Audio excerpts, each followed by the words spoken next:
Hello and welcome back to Videocast, the podcast where we navigate the wild world of English and some even wilder ideas. I'm your host, Kevin. And I'm Emma. It's great to be back with you all. So, Emma, I've been doing a lot of, let's call it, doom scrolling lately. You know, you open your phone for a quick look and suddenly it's 2 hours later and you're convinced the world is ending. That's a dangerous rabbit hole, Kevin. What set you off this time? Was it the article about the forever chemicals or the one about melting glaciers? It was the heat waves. Every summer seems to set a new record for the hottest day ever. It got me thinking, the planet is getting hotter, the weather's getting crazier. What's the end game here for humanity? That's a heavy question for a podcast intro.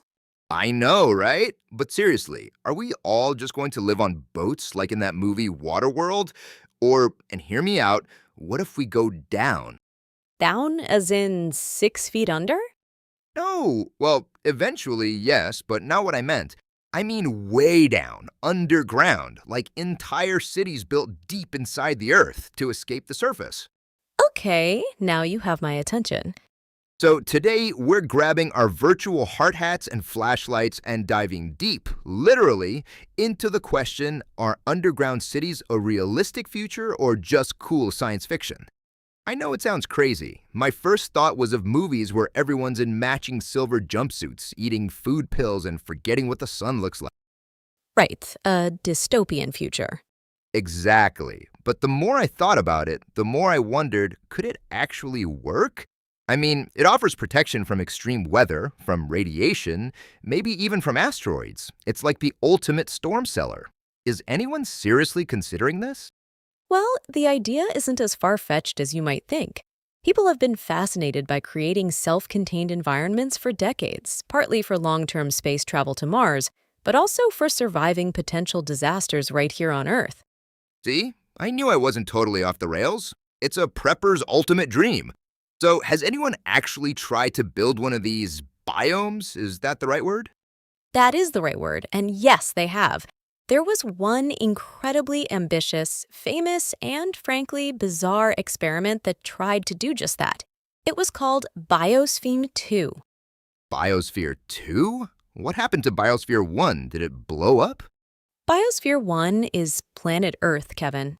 Oh, right. Of course. That makes a lot more sense. Okay, Biosphere 2. Tell me everything. This sounds fascinating. All right, so get this. It's 1991 in the middle of the Arizona desert. A Texas billionaire funded the construction of this massive 3-acre glass and steel pyramid-like structure. It was designed to be completely sealed off from the outside world. 3 acres? That's huge. What was inside? They basically created several miniature versions of Earth's ecosystems. There was a small rainforest, an ocean with a coral reef, a mangrove swamp, a savanna grassland, a desert, all under one roof. It was a stunning feat of engineering. It sounds like the world's most complicated zoo or botanical garden. It was. And then they put 8 people, 4 men and 4 women, who called themselves Biospherians inside. The mission was for them to live in there for 2 years, totally self-sufficiently. They had to grow all their own food, recycle all their air and water, and manage this entire mini-world. 2 years? Just 8 people in a glass box? I get annoyed with people in a crowded elevator. I can't imagine 2 years. What was the food situation? They had small farms with goats for milk, chickens for eggs, and a few pigs. They grew crops like bananas, papayas, sweet potatoes, and rice. The whole idea was to create this perfectly balanced closed-loop system where nothing was wasted. The whole idea was... Sensing that phrase means things did not go perfectly. You are a master of reading between the lines. It was a mix of incredible successes and absolutely spectacular failures. On one hand, they proved you could create these complex ecosystems and recycle waste with nearly 100% efficiency. But the problems? Oh, the problems started almost immediately. Okay, give me the juicy details. Don't spare me. Well, for starters, the oxygen levels began dropping mysteriously and steadily. They couldn't figure out why. It turned out the fresh concrete was absorbing oxygen. The levels fell from 21% down to just 14%. 14%? What does that even feel like? It's the equivalent of living on a mountain at 14,000 feet. The crew suffered from constant fatigue, sleep apnea, and couldn't function. It got so bad they had to secretly pump in a huge shipment of oxygen. So mission integrity was compromised pretty early. So they cheated. The Biospherians are cheaters. What else? Well, food. The soil wasn't producing enough. The clouds in the sky over Arizona blocked the sunlight, and their pollinators all died off. But other insects thrived. The whole facility was overrun with cockroaches and a species of ant called crazy ants. That's just no. Living in a sealed dome full of crazy ants and cockroaches while you're slowly suffocating. This is a horror movie. Pretty much. The crew was in a state of near starvation for most of the 2 years.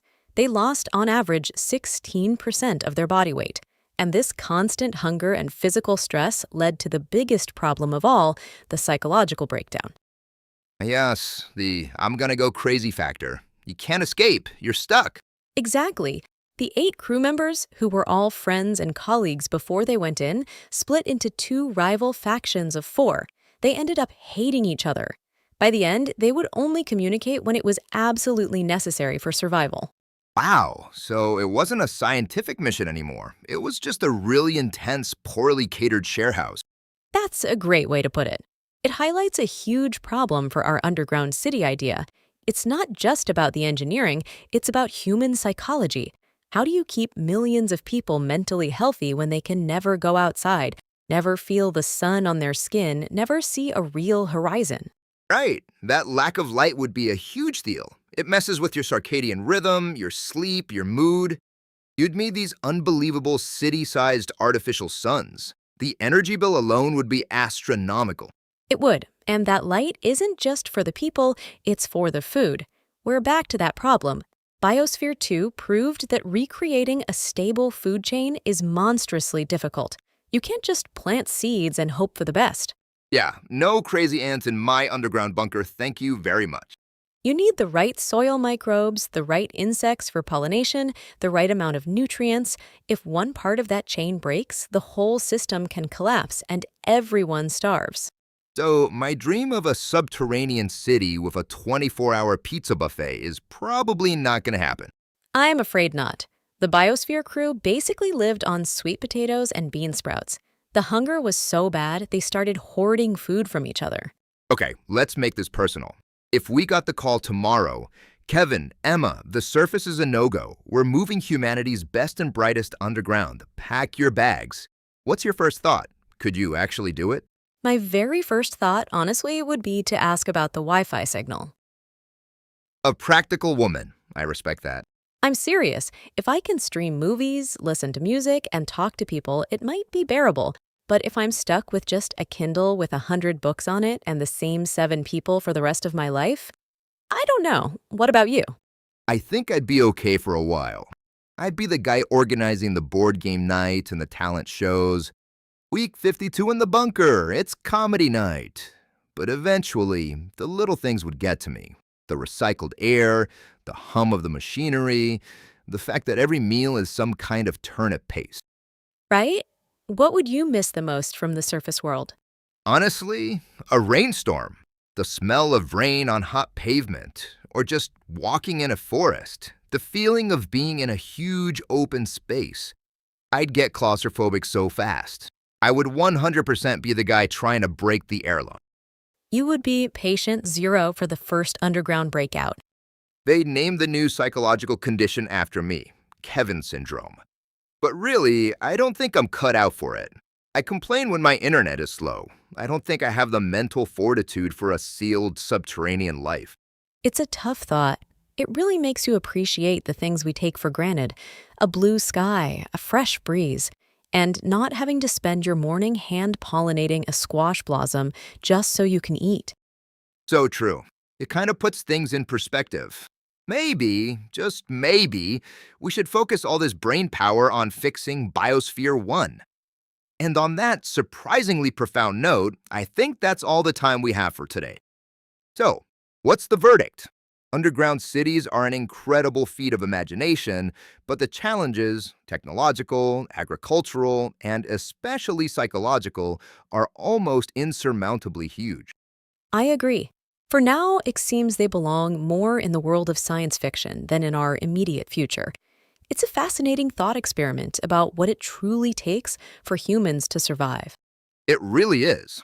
A huge thank you to all of you for tuning into VidCast. We hope you enjoyed our little trip down the rabbit hole and maybe even picked up a new word or two. We'll be back next time with another big idea to explore. Until then, take care of yourselves and enjoy the open sky. Bye for now.